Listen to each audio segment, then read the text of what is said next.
请继续来看中南部的青菜产地，八月初小连续落大雨，尾也搁来出大日头。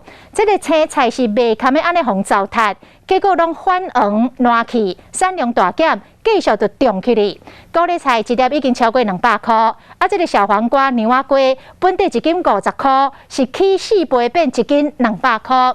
还有大粒卡马豆甲扁豆啊，嘛起2倍。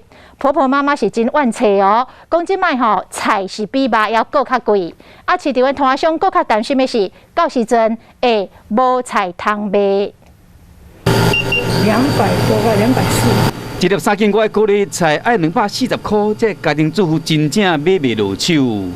物价拢袂贵，啊，你要安怎？食较少的吼？我调到，单拢足贵的。落雨了差得济吼，差得济哦。用尽量卖买，就是尽量卖买。这较早比这较大粒，嘿3粒100，啊，即马一粒45公。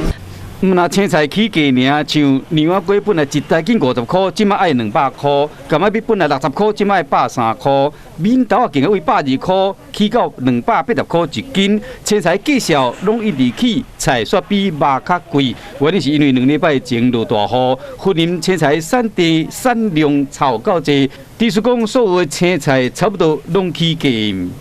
收无啊，收无哦，量少就对。差这咧咯，拢烂去安尼。烂了，拢烂了。青菜已经起码半个月啊，因无到回菜外形嘛无水，虽然讲也会使卖，因无产量伤少，已经强要无够卖啊。就惊讲无菜通卖，做无生意。即马这计销吼，可能要起的空间就较少啊啦，因为好天就1礼拜啊吧。古早一样个价，短期这油菜类的生长周期差不多过2礼拜就使采收啊。咱乡亲甲市场的摊商爱搁小可较忍耐咧，菜价才会慢慢啊回稳。啊，这个